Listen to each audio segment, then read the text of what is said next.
How's it Hey, going? can you hear me? Oh, I should go horizontal probably, right? Oh, you're on your phone?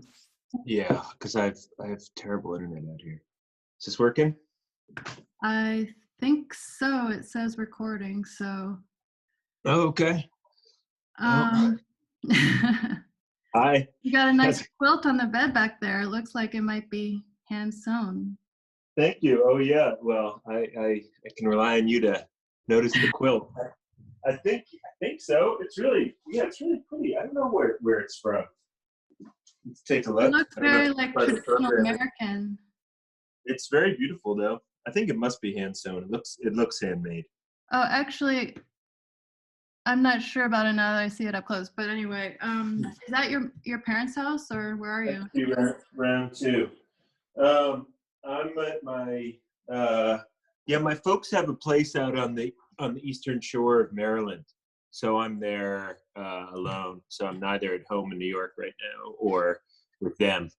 I've just been here the last few weeks doing like a story about the kind of the political and economic fallout of Corona, and which has been really interesting in many ways, and dark and troubling and frightening. And then I'm gonna head back to New York in a few days because I'm pretty much done with the story, and I want to be back to New York. You know, it's weird to have missed a lot of what's going on there. Hmm. Well, you haven't been gone that long. I remember you spent quite a bit of time actually working in New York, at the beginning of the. Yeah, it's like it's the old impulse of wanting to do multiple things at once. Like on the one hand, I feel more useful here in a way because I don't think this side of the story, which is going to be really the next phase of Corona, really the massive economic fallout and the potential major political ramifications, like it's going to be a really critical part of how we remember this thing and what effect it has on the country, on the world, but and Maryland is my original home, but New York has been my new home for a long time. So it's like I'm really glad to have been here and done the story here, and I think I added something that isn't being done.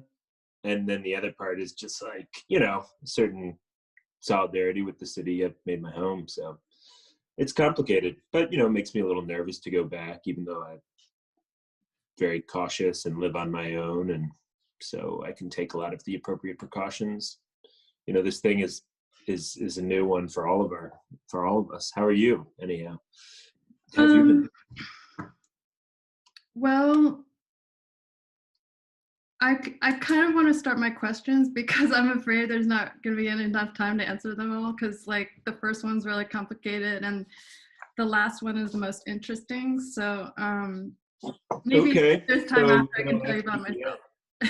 okay. Well, But also like the first question is kind of about my interests. So and kind of wanting to know whether you are thinking about some of the things that I've been thinking about and whether there's a difference between the way we're thinking about it. And it's kind of about, kind of starts with Zoom. Like we have this, basically I'm sitting in my house in like my private space and we're broadcasting this discourse to the public.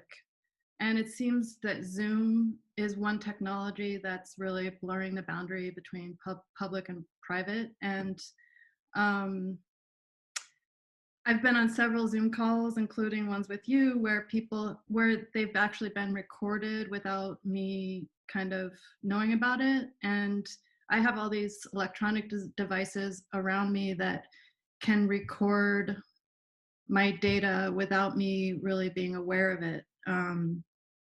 And it seems like there's new forms of surveillance that are expanding or going to expand in response to the coronavirus epidemic that's going on right now. So, I'm looking out my window and right after the coronavirus lockdown started, my neighbor put up a surveillance camera that basically points straight at my house. So we have all of this all these ways that we're being watched and looked at as like citizens right now, and both by the government, by corporations, by neighbors. So I wanted to ask you, do you think documentary photography is relevant in this time, um, when there's already so many ways we're being watched? And um, is it changing the way you work? Or is this something that you kind of brush aside because you feel like your work is, important, and you're not going to waste your time kind of dwelling on these convoluted questions? I mean, it's an interesting question. I mean, I think documentary photography is relevant because I don't think it relates necessarily to surveillance photography in many ways. Documentary photography is all about discerning, where you're standing, how you're framing, what you're framing, the nimbleness of movement when you're taking the picture, what you're choosing to edit, how you're putting those pieces together. In some ways, it's the opposite of surveillance photography because it has so many variables, so many choices. And theoretically, it isn't indiscriminatory. It's not just a constant feed of information, but it's one where you're being calculated and thoughtful, hopefully with a sort of broader vision in mind. So I don't necessarily equate the two. The only times I do really is when documentary photographers go into surveillance footage and kind of put their stamp on it in a way. Though then that only mostly ends up just looking like documentary photography, but using the technology of surveillance. So I guess I see the surveillance question as sort of a separate one. So I don't think documentary photography is useless What because, about the people you photograph? Like, do you think that has there been any change in the way that the people you photograph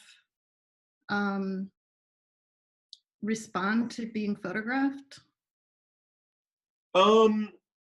So far, I mean, I'm definitely photographing from more of a distance, but I'd already actually been doing that beforehand in some ways. Like I got really interested in the zoom lens and the way a zoom lens flattens perspective and how many layers of information, both in the foreground and background, you can build into an image with the zoom. So in Yeah, some I was ways, actually thinking of asking you about that because I noticed in the work that you made on the border, you had kind of made this conscious choice to use a really tight lens, and to me, those images have a feeling of surveillance almost. So I was wondering if that's maybe subconsciously, even in response to, the border is a place that's under extreme surveillance. So even if it was, you know, aesthetically, the layers that it creates, that's an aesthetic choice, but there might be, I was wondering if there was something else behind it. I mean, it was partly intentionality, partly because of this surveillance question, which is, in the back of my mind as a backdrop. Partly it was just an aesthetic choice. Partly it was an emotional choice, frankly. When I started doing that work, I was in a very tumultuous period in my personal life and my personal thinking and my normal way of wanting to be close to people, wanting to interact, wanting to talk. It just was suspended for a while. I was very much inside my own head. So it was partly a way of being able to engage with the world and kind of use photography as a sanctuary, but also remain a bit apart. And then I started to see it. What was it that made you want to remain apart? I was just not happy in my life. I wasn't in a happy place at all. I had a lot on my mind, a lot to work through, and I was turned inward as a result. Do you feel like Sorry? Do you feel like in order to photograph close to people, you have to be kind of mentally stable or strong or happy? Yeah, usually I am. I mean, that was a bit of an outlier for me, frankly. I'm generally pretty even keeled and pretty content in a lot of ways. But yeah, so a lot of my way of interacting with people, most of the pictures I do aren't necessarily, there isn't always this feeling of emotional intimacy necessarily, or the closeness. I think there's a lot of emotion in the pictures, but, usually what I'm doing is I'm engaging and interacting to kind of connect and to kind of clear the air, and then kind of stepping back, and now I'm still doing that. I'm just stepping back even further. And that's been the case. Actually, what's interesting about Corona is that in some weird way, it's been so easy to photograph people, people have been so forthcoming and welcoming of the process. I mean, I don't Like, for know that example, who? anyone's even said no to me yet, if I think about it. And I've been literally shooting this every day for 6 weeks. There Kind of is this odd. funny where, People are kind of starving for any kind of engagement, so it's probably really nice to have someone invite themselves over in a way. yeah, I mean, yeah, and I generally, there's not necessarily a ton of engagement because everyone's trying to keep their distance, but you know, I guess it's partly also looking at all the flu pandemic of 1918 photography, and I have a general, really deep interest in history and how photography relates to history and how it becomes our collective memory. And so I think in looking at that imagery, and I think a lot of people are too, because so much of how we get our information as a culture, as a society, is through photography. It's an imperfect method of communication, obviously, and it's an imperfect narrative, but it is a big way that we communicate, and we learn about the world, and we remember the world. And so I think people see their feed filled on Instagram, both with historical imagery and contemporary imagery, and probably to some degree see that as part of them is fitting into that narrative. I don't know if that's conscious or subconscious, but I know that generally I think people are friendly and interested in being photographed.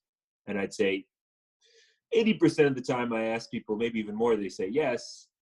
But now it is weird. It's a noticeable uptick where it's just like everyone's kind of cool with it. It's interesting. Yeah, the whole question of collective memory and history is another thing that we could unpack. Like, that was actually the question about history. Was one I was thinking of asking you, but now we can just tie it into this first question. But I mean, my feeling is there really collective history? Like, I mean, aren't there going to be a lot of different collections of history that come out of this? And some of them are very different from others, depending on where you are in the world, and especially what level of privilege you have, what your economic circumstances are. And does it make sense to conflate it all into the idea of one collective history? Yeah, I mean, that's an absolutely fair point. I mean, what's so complicated about this to me is that it defies the ability to create a narrative around, because it is so global, because there are so many infinite number of variables practically of how you could be experiencing this, and what you then, and the information that you kind of receive through the various social channels and media channels that are kind of part of our narrative, say in the US, is only a small shred of what's going on. I remember a few weeks ago, for example, so in addition to my own documentary work, I've been doing a lot of, like, because I know I can only tell a tiny little shred of the story, I've been going through all these like home videos, cell phone videos people have been shooting. And so I've been following various Twitter accounts that post these things from all over the world. And I ended up following quite a few people in Ecuador before Ecuador was in the news at all. And like the footage coming out of there was shocking, and still people haven't seen it, but it was like bodies being dragged into the street and being set on fire, or being dragged into the street and being left there by people covering their faces. And, part of the story is, I have to always ask myself, is this actually from this crisis? I know from a lot of the work I've done in the Middle East that people use images from other crises that have iconic qualities, and kind of lie about their origins to use them to tell a story about what's going on in that conflict. So you have to ask yourself, is this from this thing? But my Spanish is okay, and I'm following along with the dialogue, and hear people talking about the virus and Corona, it's okay. I have fairly good, strong degree of security that this is what it claims to be. And then And then, of course, in the weeks that have followed since then, we've realized what a tremendous hotspot Ecuador has become, and and yet still that kind of imagery, I don't think most people have seen. So back to your initial question, is this like, what is the story and what is the center point where you try and define a collective history of this moment and emanate outward from that? I don't think that's going to really happen, or whatever form it takes is going to be horribly imperfect. You know, And that's if for me, that's like the inevitable problem of the attempt to even create history, whether it's like writing or images or whatever. Like, it's inevitably going to be imperfect. And so maybe even speaking about it as a history is problematic, because there's so many important things that are going to be made invisible through the process of constructing that history that claims to be unifying. I mean, I don't think history is unifying, and I always think it's worth the effort, though, if you're being thoughtful about it. I mean, there's a difference between the kind of history governments create to suit their own narratives, triumphant histories, propaganda histories based to some degree on facts, but very selective facts. And then there are the histories that are created by those that are pushing back against that narrative, trying to create more well-rounded, thoughtful, critical accounts. And they're imperfect, but usually the sum of their parts gives you a pretty good idea of probably a pretty good idea of what truly happened. I mean, I know that's been my process and interest in history is starting with the standard narratives and then deconstructing them, and through that deconstruction, finding what I think is a truer narrative. And I think I always have seen myself as being part of that critical dialogue, even if it's only a small part. I think it's still important, that you and me and other photographers play that critical, open-minded role, and check and, questioning ourselves, questioning our vision throughout the process. I want to go to the next question because I really don't want to miss the last question. Okay. And also the next question is kind of related to what you're talking about. So when I was thinking about what to ask you, I just went in the Magnum database and I looked for your recent images. And it was interesting because first I saw some images of a political scientist who is a professor at Yale. And then I went to these like really intense images, a lot of really intense images of gun rights activists at a protest. And then all of a sudden I see these pictures of cherry blossoms, and it was like this tilted up view of the sky and these beautiful pink flowers blowing in the wind. And there were several of them. And I thought, well, one thing I thought was, wow, this is just the nature of a database, which is kind of organized by an algorithm, presenting me with this very jarring change of pace as I flip through the images. And then I read the caption that you wrote on the image, and one of the things, the last sentence in the caption said, I almost feel guilty to be enjoying the beauty, but I need it as well. And so I just wanted to ask you to talk about that feeling, and also, so do you feel, I mean, because those images are so different, and that kind of change of spring and looking up the sky that you did was so different than these very hard other images of people that were surrounding it.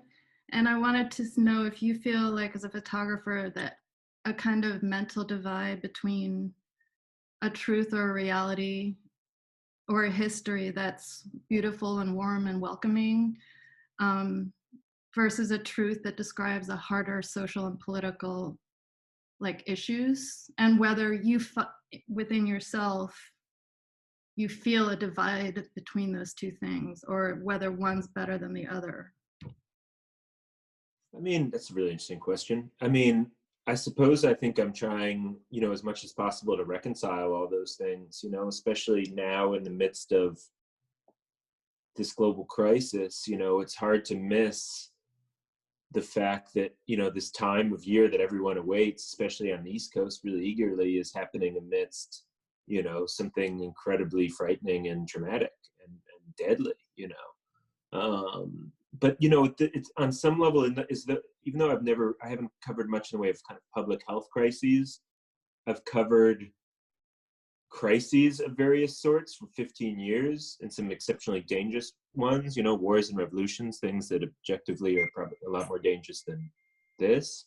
And so, and always throughout that process, a sort of sanctuary has been like being mindful of beauty, and taking the space to see these moments in their complexity, just for one's sanity, honestly. At this point, 15 years into doing a lot of heavy, serious, troubling work, keeping grounded and keeping like mental stability and a general sense of happiness and optimism is really important to me, because I want to continue this work. And so those pictures you saw are just part and parcel of that kind of psychological process that I've tried to hone over the years, which also has helped me prepare for something like this, but those things get lost because they don't necessarily end up in books, though increasingly, as I think of this, I think of a chronology more than I think of is a narrative, more than I think of a more poetic narrative that we'd normally consider being a part of it, in a traditional photo book. Yeah, you must. I mean, I haven't covered that many conflicts, but I can't imagine what it must be like to, I mean, this pandemic must feel in some ways like small compared to other traumas that you've actually witnessed. I mean, it feels huge. It doesn't actually. It No? feels huge actually, because I knew in the past the things I was concerned about, other people just weren't really concerned about them, even if the wars in Iraq and Afghanistan, or Israel and Palestine, Israel and Palestine had major regional ramifications, and to some extent geopolitical ones. Iraq and Afghanistan should have had major ramifications into the sort of ideology and point of view of Americans, but it was generally off to the side, irrelevant to people very quickly. So in these process of covering these things, it was changing me, but I didn't have any presumption or pretension that it was really changing anybody else. Now we're in the midst of something that is going to change people, is going to change society.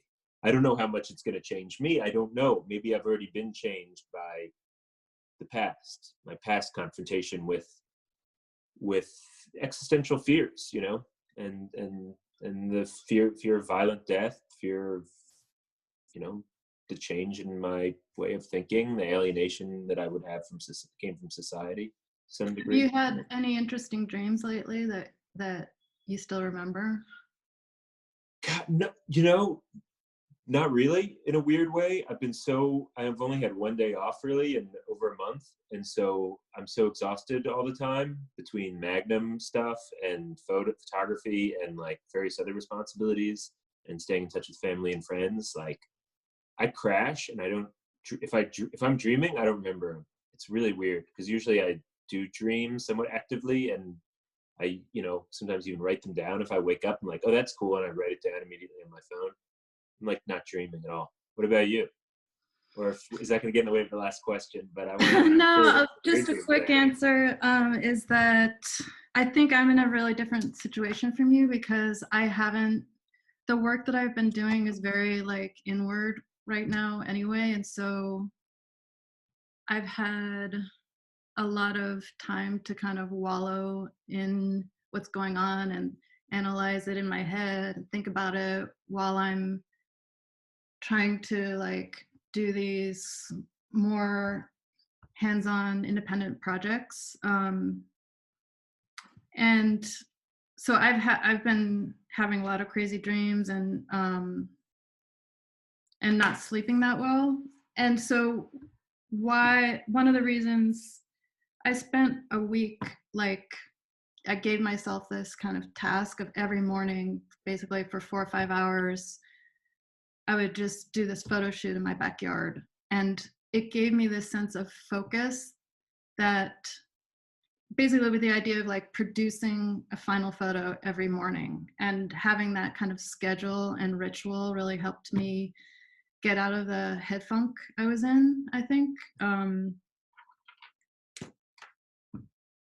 But yeah, dreams. So like one dream I had, like a lot of them I'll remember, and then by the time I wake up though, I forget it. But the one that I really still have in my head is that when I was driving in these mountains, and it was like these green kind of hilly mountains, and on this windy road, and I was just going really, really fast and faster and faster and swerving around the curves, and like each time I'm going around a curve I would be about to fly off the mountain, and then I was like, I didn't have my seatbelt on, and I kept thinking like, why am I doing this? Why am I doing this? Like, why don't I even have my seatbelt on? And then finally I went off the cliff, and I was just flying through the air over these green hills, and as I crashed to the ground to die, I just thought, I wonder what Andres is going to think of this, my partner. And it just, Yeah.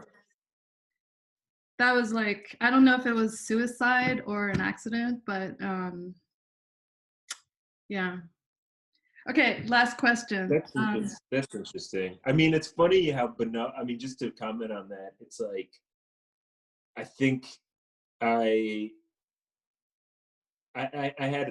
had sort of a few kind of close calls in my life, but I had one kind of very near, what felt like a very near death incident, you know, one where I like even like turned into a ghost, I think, for a moment. It was very surreal when I was unconscious. And I Wow. remember how banal my thoughts were. Like my ghost's thoughts to my like inert form as it addressed it were like, you know, we're just Wait, sort of being like, you this is idiot. like real near death, or is this a dream? No, this was real. This was Oh, real, but it wow. was a dream because I was unconscious. Oh, So wow. it, or I don't know what it was. It was like, it was something mystical, to be honest. I don't know what it was. I know I was unconscious. I know I was, you know, in that unconscious state, had been terrified in my last moments before being knocked unconscious. And then, you know, and then I just remembered afterwards somehow this weird spirit interaction. But it was also like, it was like boring. It was like, come on, you know, you fucked up, buddy. What are How you old were doing you? here? 30. It was on a sign. It was, you know, it was in Egypt this is in Egypt during the revolution. Anyhow, that's a story for another time. Um, um, the last question, I mean, it might be hard, but that's kind of why I wanted to ask you. How do you express love? oh wow. I mean, if you don't feel like answering it, or you don't have No, a that's a great final. question. I don't think there's any one way to answer that question. I You mean, know, you can answer it if you want to, if it relates to photography, or if it relates to your personal relationships, or if it relates to your subject that you kind of are thinking about when you work. Um, I know that I went, like, in terms of my relationships with other people, it's really hard to explain how I express love, because it's very, it's not very overt. Um, it's not very verbal. And I think in my work is often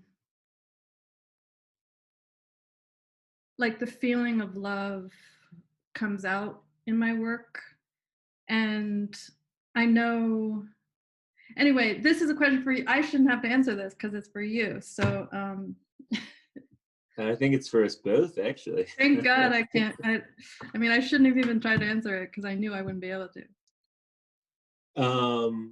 Well, we might have to circle back to you. I mean, at least it gives me a second to think about my answer. Yeah, that's what I was trying to Uh, do. I appreciated that. I think, you know, I mean, obviously one expresses love in words, but I'm not, even though I'm really partial to words, like words, use words, sort of try and create narratives with words. I don't really trust words, you know. I trust deeds. I trust acts of love, you know, Yeah, and I so guess I that's think the that's how I question. try and express it and measure it. Yeah, Is it's in like what it also kind of is like, I guess, a question of what is love. Like it's a construct in a lot of ways, and we could break down, you know, the ways that it's built up, but there's also, like, I think all human beings know what love feels like. I mean, there's different kinds of love, but I think we've all felt love. And so, but how do we share that with other people? Or how does that kind of cross outside of our own emotions into other people's lives, is a weird thing to think about. Well, yeah, and love is malleable, right? I mean, love changes form over time. You know, it shifts and depending on the kind of relationship. Um, sometimes an act of love in some ways can be leaving a relationship too in a strange way, you know, or leaving a friendship if these things become poisonous. What seems like an act of aggression or pettiness can be one for mutual, you know, one's long-term mutual benefit for everybody, you know. It's funny if I think about that, if I think of times I've left or been left, for example, you know, it's what has seemed to me like maliciousness at the time, or maybe others, often in retrospect, seems like something very different, you know. And so I think part of love, when it comes to that stuff, is about forgiveness too, you know. And I think love and forgiveness are really intertwined, because, you know, we can assume that that we will all make mistakes, and mistakes will be made to us, and, you know, where are those mistakes coming from, and to what end. So I've become a big believer in forgiveness as much as, you know, as much as love, I'd say. You know, I'm not becoming a religious man, but there can be some useful tools from religion, that's for sure. Though this is just a human thing, it's not a religious thing. I don't need to conflate the two. Well, are you a spiritual person at all? Yeah, very much so. It's hard to live on earth and I think it's hard to be a photographer and not be spiritual, you know, because so much of the process is one of isolation and engaging with the world, with strangers, with the subtle beauty of the everyday, and how it's constantly shifting in form, you know, and how something so tiny can be so moving and poetic, and just the vastness of this place, you know, and our smallness within it. And I'm not just, you know, the vastness of a state, the vastness of a country, the vastness of the planet, God knows the vastness of the solar system, you know. If you can't find a spiritual connection to, like, why is there something instead of nothing, you know, I mean, it seems like a given. Yeah, it's like if there's no, if you have no spiritual light, like imagination, then it's like, what's the point of living? Like if you can't let yourself imagine, have an imagination, like, you know, that's, yeah. um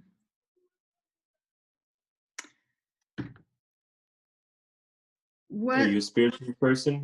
How does spirituality manifest itself in you? I hate to be answering all it's this is the I hope we can turn this around at some point, that I can ask you the questions, because it's weird to well, be doing all the answering. what would be interesting is, like, I ask you a question, then you ask me a question, and then I ask you a question, like, and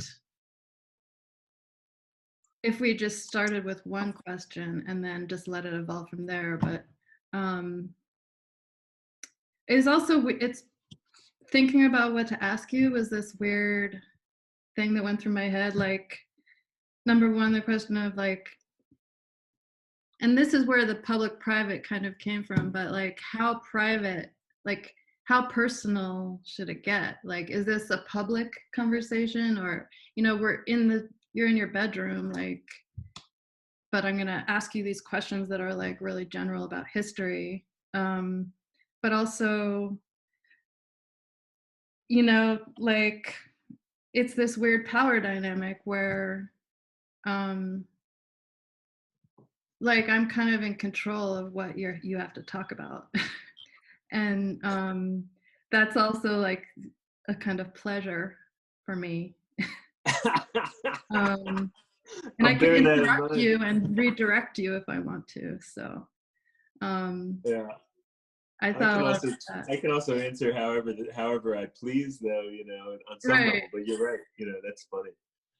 But I don't know. I think pride, like, I think, but you know, okay, all these history, whatever. That's a big part of my thinking identity. That's maybe a safer place to be speaking from about things about love, spirituality. You know, it's more personal, but also kind of why not? I mean, there's all these layers. There are all these walls that everyone sets up around themselves, and especially, you know, especially as we kind of know in Magnum, you know, I remember when I joined Magnum at 27, you know, I didn't have much of a career beforehand, and suddenly within the small community that is photography, to some degree, had a public role or something, you know, instead of just being some anonymous kid as I was suddenly a Magnum photographer before I was myself in a way. And I remember that really shut me down for a while. It made me really cautious because, you know, I wasn't really ready for that or comfortable with it. Um, and it made me kind of nervous about people, you know, Mm. and then at some point over time, it's like I sort of was like asked myself, well, what's, you know, it's not worth it, you know. Now I just figure it's just nice to be oneself and try and be vulnerable and be honest. And what's the meaning of maintaining any kind of facade or about, you know, one's identity, one's thinking, one feeling? Well, you know, we're all in this together. I mean, you know, I don't mean the corona pandemic, because we know we're not all in this together. We're all in this in very different ways, and we're all in life in very different ways too. But at the end of the day, we basically We have all more die. or less the same. We all die. We all have some variation of the same feelings. You know, in that regard, you know, the more we can learn from one another, the better, as far as I'm concerned. You know, Lord knows, like you know, you can't do this on your own. Well, Zoom has actually been a kind of amazing piece of software to experience lately. I mean, someone's definitely really rich right now, but I mean, it's definitely impacted my life in a way that's memorable. And that if I stop using Zoom, if this ever ends, like, I will remember it. As I think it's one of those things that's going to stick. And you know how, like, something that happened 20 years ago, a lot of things you just forget and get erased from your brain, but there's certain little details that stick there. I feel like these Zoom experiences might be ones that stick in a weird way, but It's a big part of the memory of this, I think, for everyone. You know, by the way, I'm just noticing how, speaking of Zoom, how much better your framing is of your backdrop than mine. Like I'm like backlit. I got the bed coming out of my head and the fan. It's like it's no, it's really pretty good. I mean, I, I get a sense of the environment. The only problem is the fan. the fan isn't ideal. Yeah, but Zoom. But you've Yeah, got like foreground, middle ground, and background, and like unusual light. So I think you're all good. I was thinking of wearing my mom's pink bathrobe, which I've taken to wearing around the house in my isolation. Well, This is that's what what happens one when of you the have a. questions I didn't ask you is about your mom, actually. What were you gonna ask about my But mom? I don't know. Like, I think we're probably way over the limit now, so I don't know if we should hang up. They can always cut it. Why not Okay. ask? I mean, they can always. It's easy to just chop it out of what have you. You know. Um. So So yeah, I was curious about your mom because your father has like been around in the whole Magnum environment and played, you know, he's been really generous and articulate and patient and a leader for a certain period of time, I guess. But I,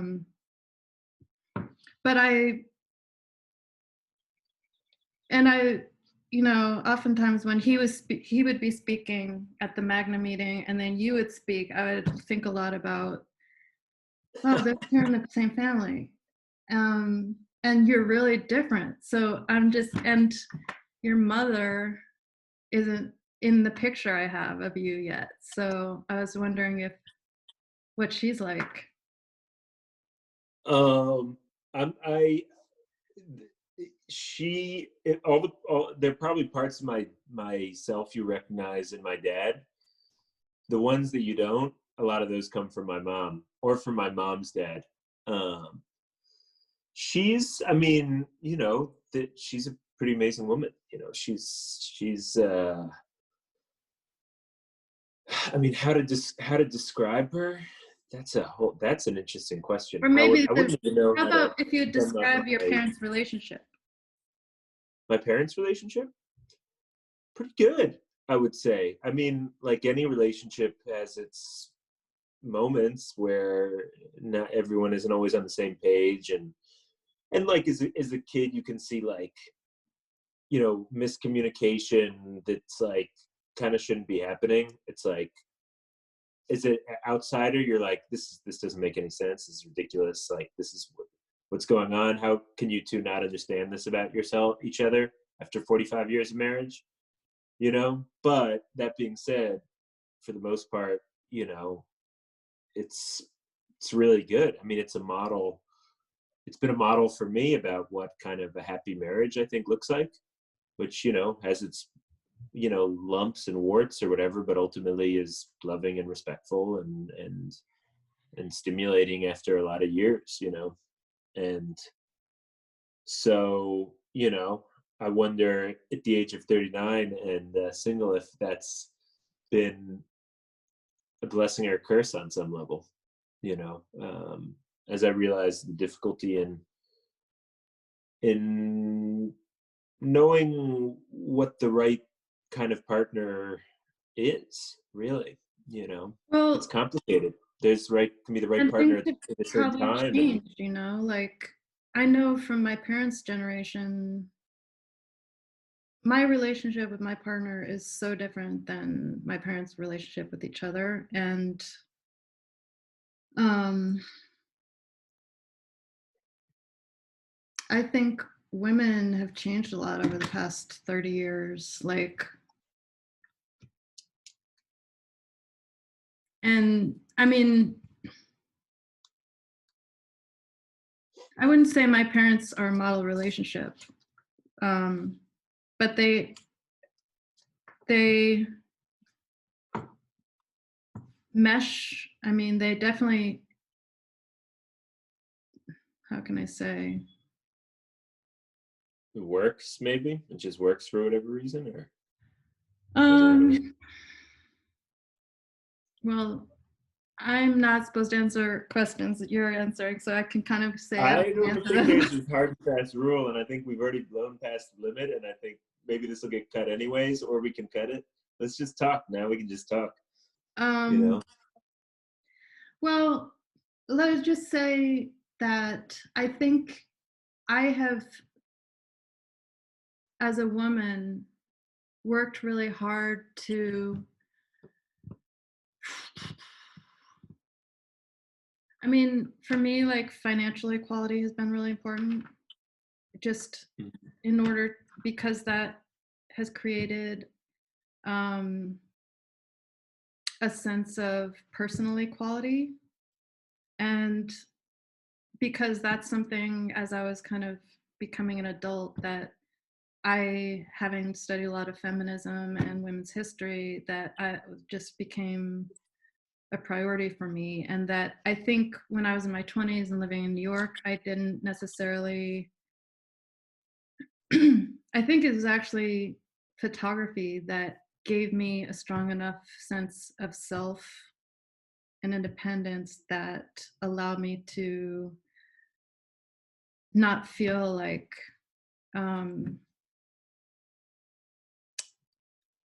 I needed a man to fulfill my happiness or something like that. And I think in the past, it was kind of normal for a woman to like feel like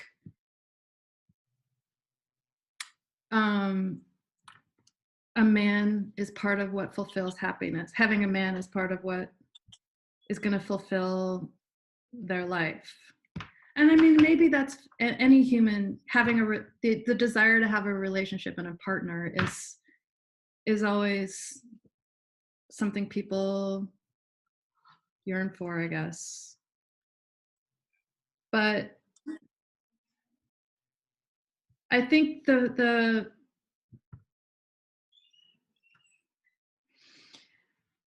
power dynamics of relationships are very strange, and I've been very conscious of them in my own relationship, and almost too forcefully demanding my own power, I guess. And I think it's in defensiveness in a way of like not wanting to fall into a certain role in history that I've always thought I should arm myself against. I mean, I think that's where I think you hit on what I've always found the complicated point in the moments, especially of like conflict within relationships, where one person or the other stops kind of seeing the person as an individual and like sees them as like a representation of maybe their own personal history or what they understand of like gender dynamics, and it takes on this form of like detachment that I have both been on the receiving end of and the giving end of, I think over time, and tried to learn from those mistakes, obviously, as one always should. You realize what a long process it is to kind of know oneself and to be thoughtful and mindful in relationships and of all these forces that you're talking about, not only the forces interpersonally, but the ones of history that create who we are and create and to some degree inform our actions, and those things are not always obvious, and at the same time, I think there's that there can also be that line where one brings in too much baggage of one's own baggage from the past or one's perceptions of events, and it actually stops being about the person you're actually dealing with, the person right in front of you. And so that line is always one that I've been kind of curious about. And it's but yeah, I mean, I think that a lot of people, and maybe photographers especially, there's a desire to be in a partnership, to be with people, to share these experiences, and then there's, I think, the loner streak a lot of us have too, which can complicate relationships. And I know for myself, like, I haven't touched another human being now in any form in 6 weeks since this kicked off. So early March was when I started getting really freaked out, as I was following kind of probability curves and started social distancing and acquired protective equipment and all these things. And everyone was acting kind of normal, blah, blah, blah. I was like, y'all are crazy. The shit is about to hit the fan, and so it's been a long time for everybody of this. And I think I've tacked on an extra week of it. And it's been weird to me because it's kind of okay. I think partly because I've been so extremely busy, and I've probably forced myself to be busy. Like I could have taken days off here and there. I didn't, because I don't want to feel lonely right now. I don't want to miss people. And thank God for Zoom, because I'm in total isolation. I'm having tea parties with my stuffed animals kind of situation. So it's tea parties it's the with tequila. Thing. What? Tea parties with tequila. and stuffed animals. Yeah, no, you can see. Oh, this is for Pika that I've been drinking a good Belgian beer for our fearless organizer of these conversations. But which have been nice. I mean, just to go on a totally kind of different topic or sort of the same topic as it relates to Zoom. You know, things like this quarantine conversation is nice, even though you and I already have a relationship and we talk, and lately maybe we disagree about some stuff, but whatever. We know each other, you know, but we would never do this. You know, and even our weekly calls with all the photographers, like, again, they're kind of imperfect, but like, you know, to me right now, there's like, I need all these reminders about not only existence and why I exist, but why should I exist and where should I exist, you know, and what is family, and one of the things, and this is why I've been so active with a lot of the Magnum stuff, is this reminder to myself that, well, Magnum, for all its warts and frustrations, is family. And so, you know, that's something that I want to bring closer, I guess, in this process, you know. And it's anyhow. Because one day, and it's going to be a while, but things are going to start to normalize, and then it's going to be kind of over, and then maybe it'll be a while until there's a pandemic, and we won't talk with all the photographers every week, and we won't do this, and I won't talk to my parents and sister and niece every day, and routines will form again, and, you know, I don't know. I just hope that we learn some positive lessons for our lives out of this whole thing, you know, that we can then factor into our lives, that this changes us if we survive it, and, you know, that it can hopefully change us in some ways for the better. I hope it Optimistic. changes the planet for the better. I mean, it's like, You're I don't very know. optimistic. I'm not saying that's gonna happen. I'm just saying that's what I want to happen, try and happen for me. You know, I can't control anybody else or change anybody else, but I can, to some degree, have some charge over my own fate, I hope. You know, if free will exists. I'm not sure it does, but hope maybe, you know. So I don't know. Have you No. seen? Are you a fan of the? Do you watch those those Studio Ghibli movies? Miyazaki, you know, Hayao Miyazaki. It's like a Japanese anime director. Spirited Away, Princess Mononoke. Do you know these films? Oh, you Well, I've should. heard of them, but I haven't watched them. Oh man, you guys should. I think they're on Amazon Prime now. I think you have to buy them rather than download them for free, but you should really think about it. They like are super beautiful and kind of all of them deal in an interesting way with like man's relationship to nature and mythology and spiritualism. In like my limited free time these days, somehow they've been like a huge comfort more than anything else. So anyhow, I'll text you some names. Okay. One that I recommend, you might want to watch. I'll send you a link. It's one that Sohrab sent us. That's a documentary about some people in a certain part of India, which the name of the region I can't remember, but it's a documentary about making a movie about Indian Superman.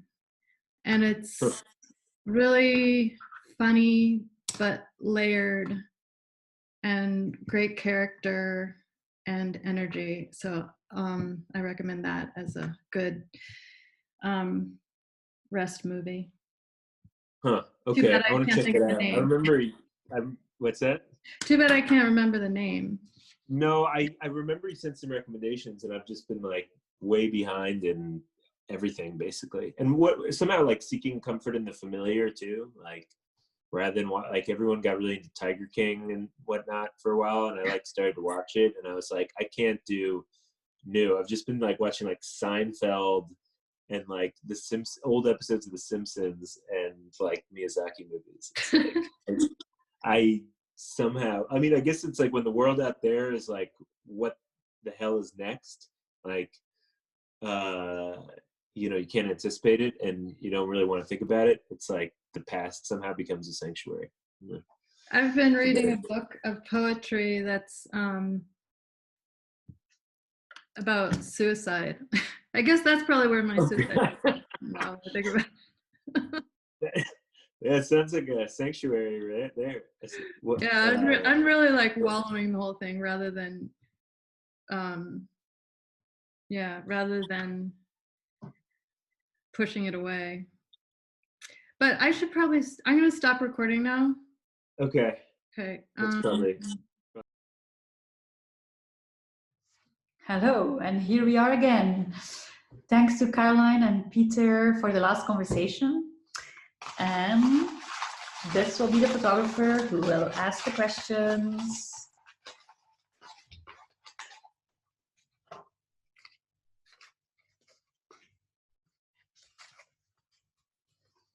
David Hearn. And this will be the photographer who's answering them.